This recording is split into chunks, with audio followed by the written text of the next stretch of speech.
adalah user interface. Tipografi.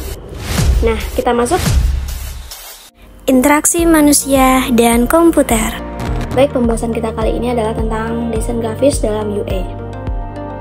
Sebagai pembukaannya, kita terlebih dahulu membahas tentang desain visual adalah hal yang paling penting pada pembuatan produk karena hal yang biasa dilihat pertama kali oleh pengguna adalah UI design atau tampilan sebelum masuk ke fungsionalnya.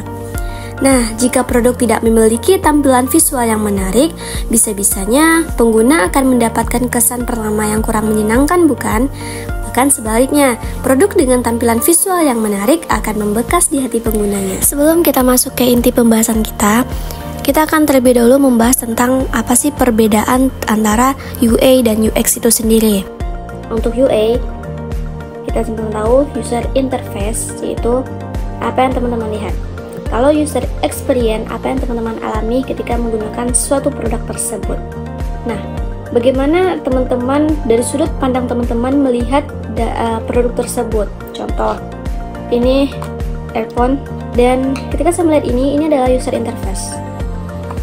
Bagaimana bentukannya, bagaimana modelnya, suka nggak suka itu tergantung sudut pandang saya untuk melihat produk ini, ya kan? Untuk tampilan produk ini, itu harus benar-benar teman-teman perhatikan dalam membuat produk tersebut. Karena kenapa? Karena ya tergantung si penggunanya gitu kan.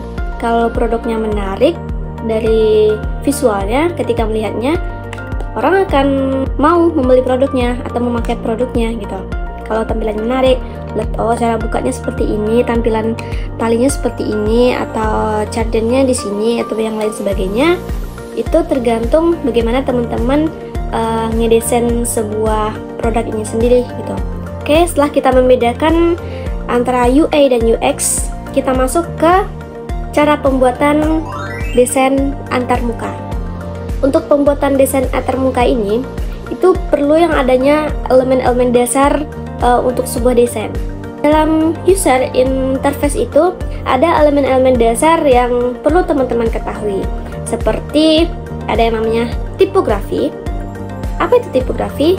Ya, itu adalah ilmu atau teknik dalam mengatur jenis huruf gitu, supaya tulisan menjadi mudah terbaca dan menarik saat ditampilkan.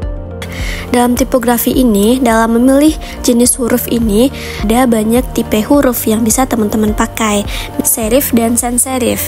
Kemudian selain mengetahui jenis font yang bagus, teman-teman juga harus memilih typeface. Nah, apa itu? Adalah sekumpulan huruf atau angka dan simbol yang memiliki karakter khusus. Kemudian selain itu juga ada yang namanya memilih font. Apa itu font? Adalah style pada suatu typeface yang lebih spesifik lagi nih. Kemudian tentu adanya warna. Kenapa warna?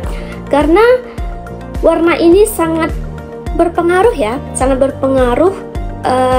Contohnya, pernah teman-teman presentasi di dalam kelas, ketika warnanya tidak sesuai, ketika warnanya tidak ini, dapat mengganggu ya kan, mengganggu konsentrasi atau mengganggu apa-apa gitu. Nah, jadi setiap warna itu ada artinya teman-teman semuanya. Dan ketika warnanya bentok, warnanya tidak sesuai, warnanya mengganggu, itu sangat tidak menarik. Nah, jadi perlu adanya itu.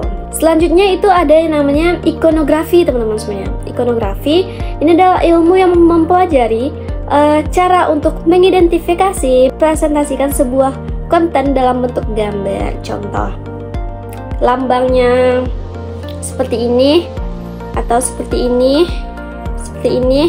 Nah, itu termasuk dengan ikonografi. Nah, jadi pengguna cukup melihat lambangnya saja.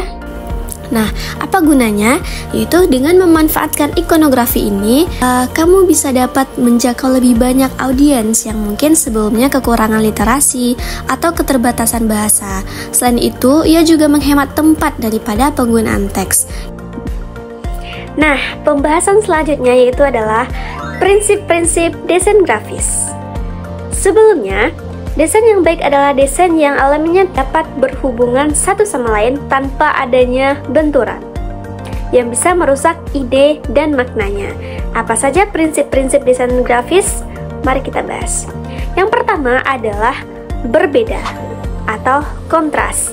Nah, kontras yang dimaksud di sini adalah adanya perbedaan dari elemen-elemen yang teman-teman gunakan dalam ngedesain. Sebagai contoh, penggunaan warna terang dan warna gelap. Nah, penggunaan warna gelap dapat digunakan pada satu elemen, sementara untuk warna lainnya, elemen lainnya menggunakan warna terang agar lebih bisa diperlihatkan. Prinsip yang kedua adalah seimbang atau balance. Seimbang di sini yang dimaksud adalah bagaimana cara teman-teman menempatkan elemen itu tanpa membuat elemen-elemen itu berkumpul satu sama lain, gitu. Yang ketiga itu ada namanya tekanan. Nah, prinsip ini merujuk pada pentingnya keberadaan setiap elemen yang ada dalam desain sehingga siapapun yang melihat harus bisa menyadarinya. Penekanan tersebut menunjukkan bahwa informasi terpenting yang ingin ditonjolkan dari desain teman-teman adalah sesuatu yang dilihat pertama kali oleh orang lain. Dan yang selanjutnya itu ada namanya pengulangan. Misalkan dalam pengulangan itu tidak ada yang namanya tidak beraturan. Yang selanjutnya ada namanya bagian. Nah, prinsip ini adalah prinsip yang paling mudah dipahami karena hanya dengan mengarahkan pada ukuran dari elemen satu dengan elemen lainnya pada desain. Nah, elemen yang lebih besar itu akan lebih mudah dilihat dibandingkan dengan elemen kecil. Nah, selanjutnya itu ada namanya tingkatan. Tingkatan memberikan visual yang mampu membantu orang yang melihat desain grafis teman-teman bisa mengetahui elemen mana yang terpenting gitu. Misalkan dengan mengamati judul dan heading, orang akan langsung paham elemen mana yang berusaha ditonjolkan dari elemen desain. Nah, selanjutnya ketika kita sudah membahas tentang prinsip-prinsipnya, elemen-elemennya, dan yang lain sebagainya, selanjutnya kita akan membahas tools dari untuk desain grafis itu sendiri. Untuk tools ini sendiri bisa kita menggunakan Canva atau Adobe Photoshop, Figma, Inkscape, kemudian ada Game, ada CorelDRAW. Nah, untuk saran recommended untuk teman-teman yang baru pemula, itu saya menyarankan untuk menggunakan Canva. Seperti saya yang pemula, saya menggunakan Canva. Video ini saya menggunakan Canva. Dan ada sedikit bantuan CapCut-nya di sini. Nah, itulah teman-teman semuanya sekilas mengenai tentang desain grafis dalam UA.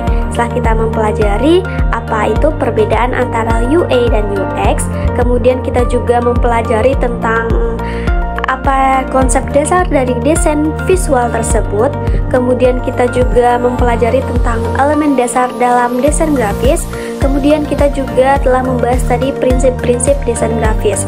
Nah, jadi poinnya di sini adalah sebelum kita melakukan atau menciptakan suatu produk atau membuat suatu produk, tentu adanya sebuah desain dulu atau biasa disebut dengan prototipe-nya dulu gitu.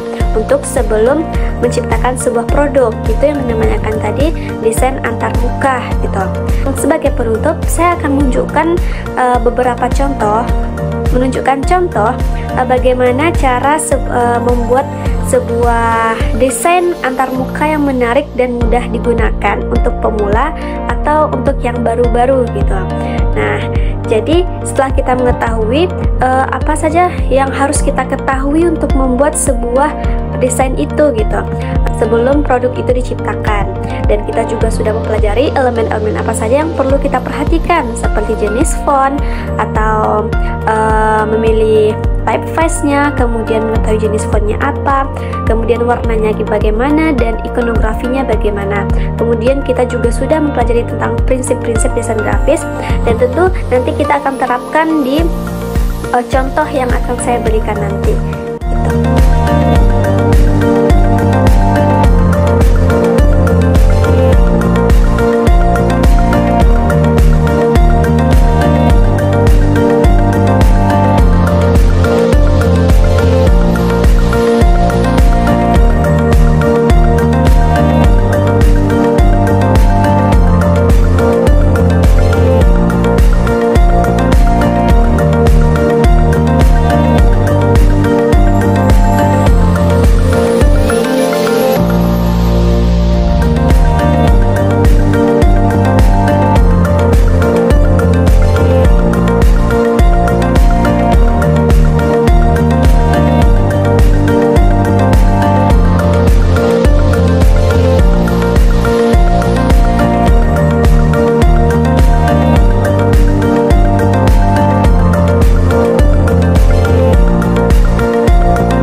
Oke teman-teman, terima kasih sudah menonton videonya.